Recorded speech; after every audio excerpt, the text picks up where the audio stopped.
स्वराज्याच्या न्यायासनाला नातीगोती दिसत नाहीत. मग त्या आमच्या मातोश्री असो किंवा मामासाहेबांची बहीण, त्याही अपवाद नाही.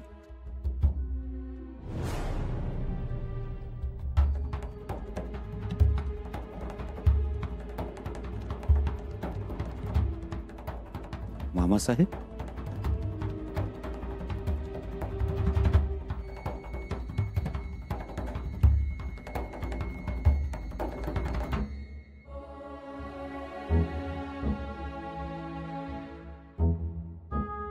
न बोलताच निघून गेले. काय झालं असेल युवराज? दुखावले तर नसतील ना? कशामुळे? मामासाहेब, मामासाहेब, थांबा सरनोबत. मामासाहेब, काय झालं? काय नाही. काही नाही? मामासाहेब, अहो आमच्या दालनापर्यंत आलात आणि न बोलताच माघारी वळलात. असं का मामासाहेब? आमसने जाऊ द्या. मामासाहेब, मामासाहेब, आमचं काही चुकतंय का? आम्ही काही चुकीचं बोललो की चुकीचं वागलो? तुम्ही बरोबर आहे. मग आमच्या दालनात काय सांगायला येत होता तुम्ही? आता त्या सांगण्याला आणि ऐकण्याला काही अर्थ उरलेला नाही. मामासाहेब, आम्ही मातोश्रींबद्दल काही बोललो, त्याचं वाईट वाटलं तुम्हाला? युवराज, तुर्तास आम्हास जाऊ द्या. जा मामासाहेब, पण सांगून जा. आम्ही जर चुकत असू तर आमचा कान धरण्याचा अधिकार आहे तुम्हाला. पण हे असं तुमचं पाठ फिरवून जाणं आम्हाला पेलवणारं नाही मामासाहेब. आमची अवस्था आमच्या वसंतगडावरच्या चंदोबासारखी झाली. चंदोबा? हातपाय नसल्यासारखी तरा झाली. जे काही मनात असेल ते स्पष्टपणे बोला, पण बोला. मामासाहेब, तुमच्यामुळं आता कुठं स्वराज्याची घडी पुन्हा नीट बसायला सुरुवात झाली. तुम्ही त्या उपद्रवी माणसांना शिताफीनं पकडून आमच्या हवाली केलं. आम्ही तर काय सगळ्यांवरच भरोसा ठेवून होतो, पण तुम्ही स्वराज्याला जागलात, छत्रपतींचा विचार जागवलात, निष्ठा जपली. निष्ठाच आड येते. मामासाहेब, मामासाहेब, त्या सोमाजीचं बोलणं मनावर घेऊ नका. तो तुमचा बुद्धिभेद करण्यासाठी बोलत असणार. असल, पण आमचं नातं आता निष्ठेच्या आड येतंय असं मला वाटतं. नाही हो मामासाहेब, मुळीच नाही. तुम्हाला लाख वाटत, पण लोक काय म्हणतात ते महत्वाचं. लोक आता नातं आणि निष्ठा याची गफलत करायला लागले. ती म्हणून जाऊ द्या मामासाहेब. हात जोडतो, आम्हाला अडवू नका.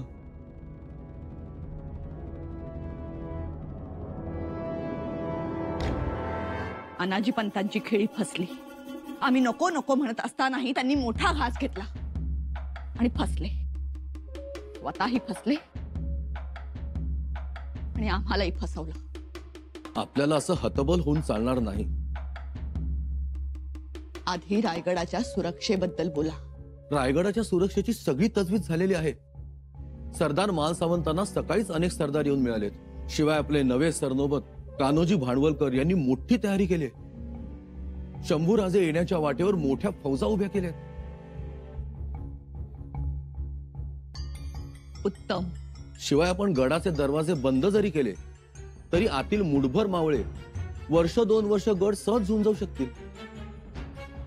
गडावर चालून येणारे हे गडावरचेच आहेत, ही गोष्ट लक्षात ठेवा. शंभूराजे काही एकटे नाहीयेत, त्यांच्या सोबत आमचे दादासाहेब आहेत. पण हंबीरराव त्यांच्या सोबत आलेच नाहीत तर? म्हणजे आम्हास असं वाटतं की आपण आणखीन एक प्रयत्न करायला हवा. त्यांचं मन जिथं वळायचं होतं तिथं आधीच वळलंय. आता सगळ्याच गोष्टी स्पष्ट झाल्या. उगाच आपण हात दाखवून अवलक्षण कशाला करायचं? पण राजमातोश्री, आपण शेवटच्या सैनिकापर्यंत लढायचं असतं. शिवाय हंबीरराव गडी पोलादी, पण मन मेणाच आहे. मायेची ऊब मिळाली वितळणार.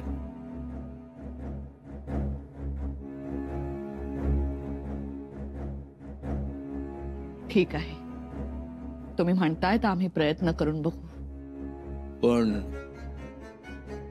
प्रयत्न पारड फिरवणारा पाहिजे.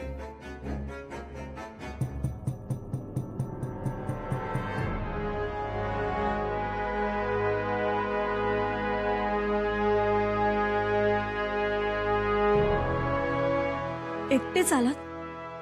मामासाहेब कुठे? ते गेले, नाही थांबले. आपल्या बोलण्यामुळे दुखावले तर नाहीत ना? कदाचित दुखावलेच असणार. पण असे कसे दुखावतील? आपण तरी असं काय वाईट बोलला? असो, तेच तर समजत नाहीये आम्हाला. आम्ही किती समजावण्याचा थांबवण्याचा प्रयत्न केला तर नाही थांबले. नका काळजी करू, आम्ही जाऊन बघून येतो. करा प्रयत्न. कोण आहे रे तिकडे?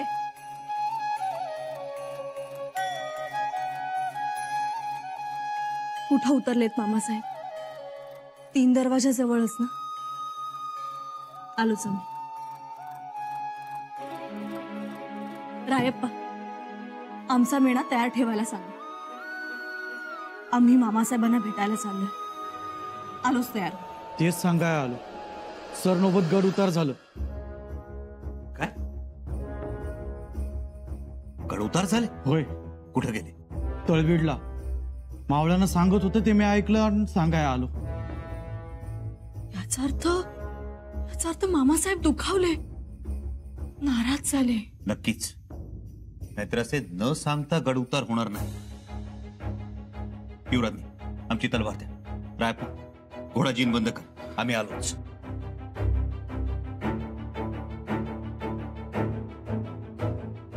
म्हणजे तुम्ही? तळबीडला निघतो आहोत. मुजरा, खलिता रायगडावरून आलाय. अगं बाई, खलिता रायगडावरून? राजमातोश्रींचा. सोयरा वंशंचा. बघू.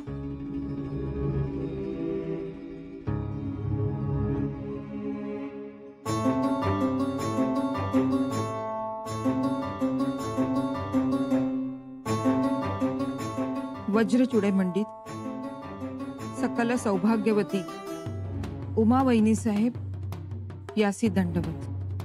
हे पत्र शेवटचं असं समजून वाचावं. यापुढे पत्र पाठवणं नाही. पत्राची वहिवाट बंद होण्याची चिन्ह अधिक. कारण आमचे बंधुराज.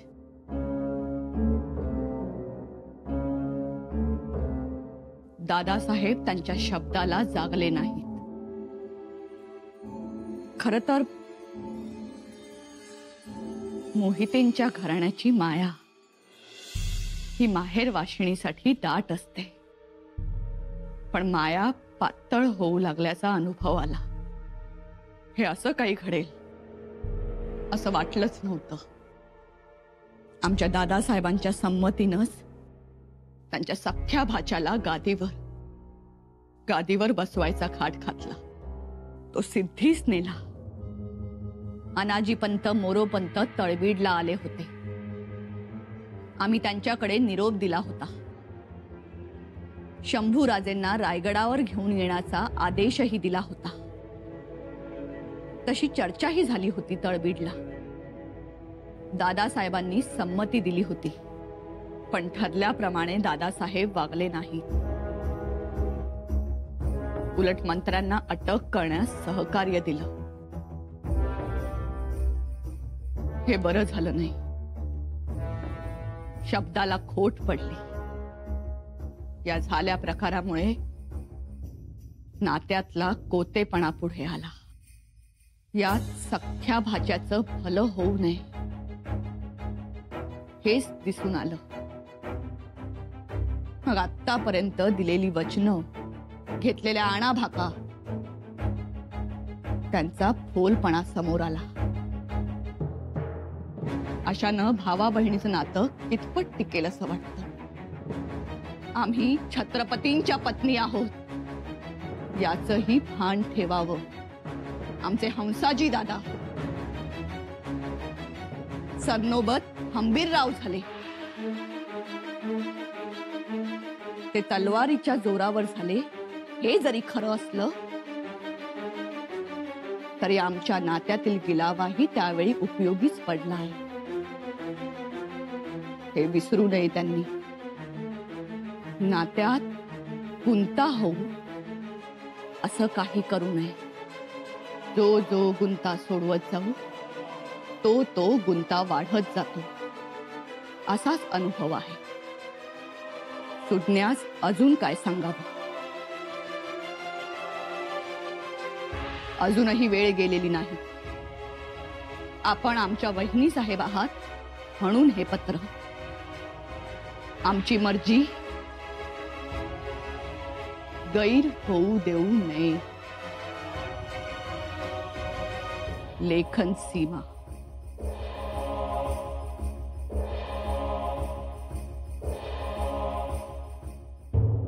दादा दादा अखेर गैरमर्जी झालीच.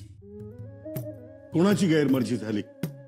हंबीररावांची, सरनौबतांची गैरमर्जी झालीच. त्यांची गैरमर्जी तर आहेच देवा, पन्हाळ्यावर आल्यापासूनच. म्हणून तर आपल्याला हे दिवस बघायला लागतात. अहो, सरनौबतांची गैरमर्जी झाली ती शंभूराजांवर. काय सांगतोस? हो, खरं तेच सांगतोय. म्हणजे मारलेली पाचर उपयोगी ठरली तर? हो, पण गैरमर्जी म्हणजे झालं काय? फिसकटलं त्यांच्यात. नाही जमलं. अखेर बेबनाव झाला. काय बेबनाव झाला? हंबीरराव गड उतार झाले, गेले निघून.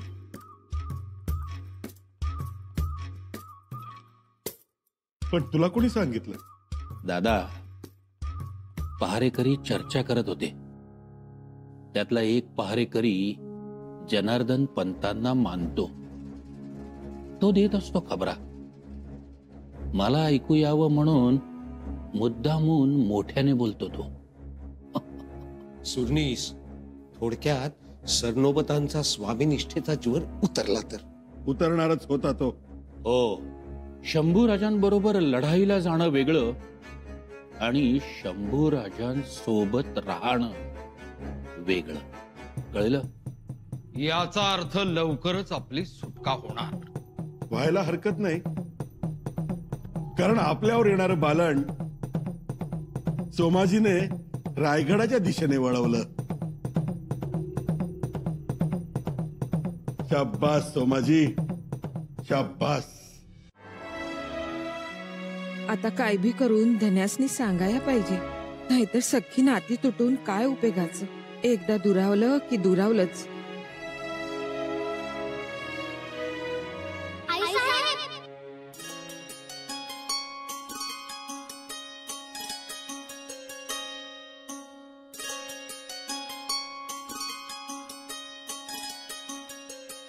आईसाहेब, आईसाहेब, काय झालं?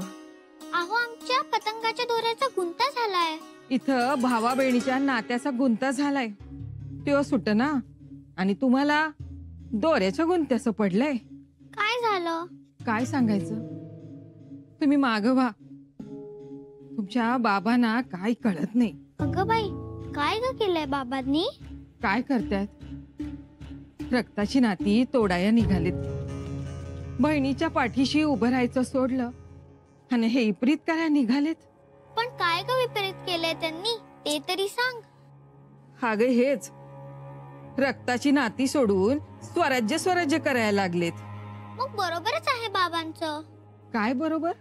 ते स्वराज्य स्वराज्य करतात ते महाराजांनी शिकवलं आपल्याला. मग ते विसरायचं का ग? तुम्ही तुमच्या बाबांवर गेलात. हो, रक्ताची नाती ही मोठी असतात. बघा बरं, सोयरावंश किती नाराज झालेत ते. हो, कसला खरमरीत खलिता पाठवलाय त्यांनी. एकदा तुटलं की तुटलंच. सांगा तुमच्या बाबांना. बाबा करतील ते योग्यच करतील. काय योग्य करतील?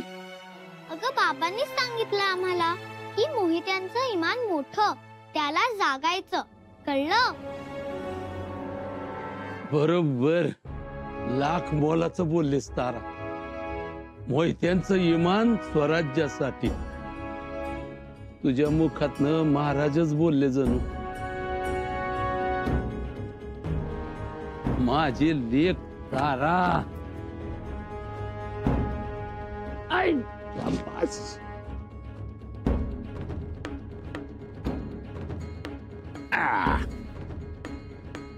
माझी बहादूर लेख तारा. तुझं नाव तारा, पर गड्या तू तलवार आहेस माझी. आधी ती तलवार खाली ठेवा आणि हे वाचा, मग कळल मी काय म्हणते ते.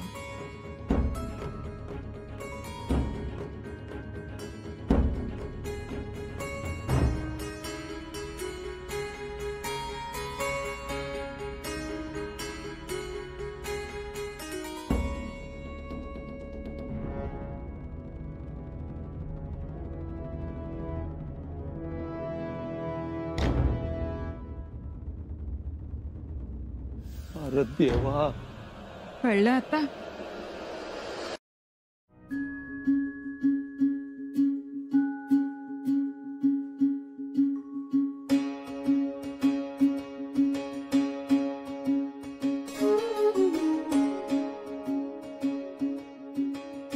युवराज. बाबासाहेब,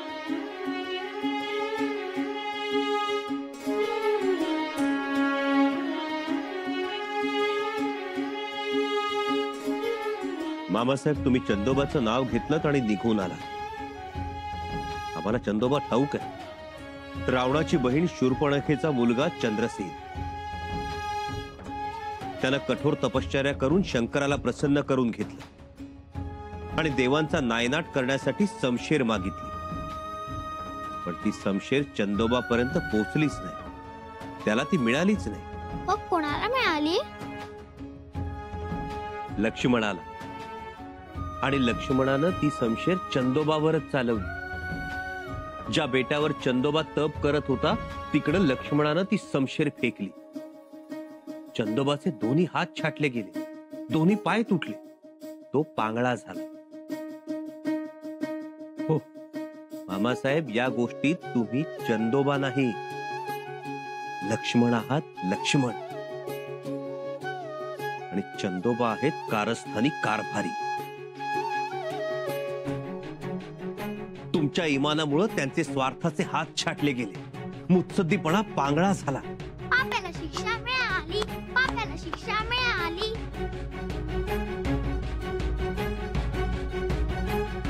मामासाहेब, तरीही तुम्ही म्हणत असाल तर आम्ही हे कारस्थान विसरून जातो. मातोश्रींना अभय देतो. कुणालाही अभय देण्याची काही गरज नाही.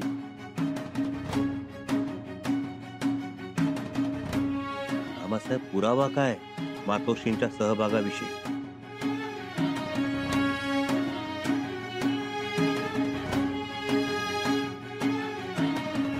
हा पुरावा चालेल?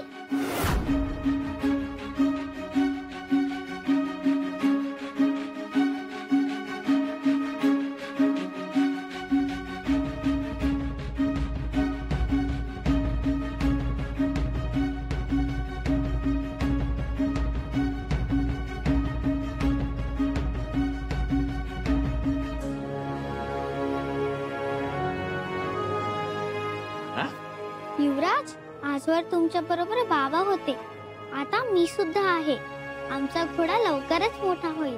मामासाहेब, बाळ मुखातून हे असे बोल ऐकले की आमची उमेद वाढते, आमची हिंमत वाढते. तुमची मुलगी आहे म्हणून ताराचं कौतुक करत नाही, पण असे संस्कार राहिले तर ही उद्याची भद्रकाली असेल.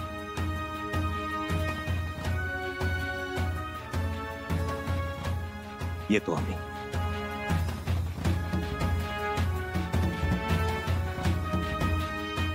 बाबासाहेब, पुरावे हाती लागले. आता काय करायचं? काय करायचं म्हणजे जो कोणी स्वराज्य हिताआड येईल त्याची गय करायची नाही. ज्या सबूत गय केली जाणार नाहीच. शब्द आहे आमचा.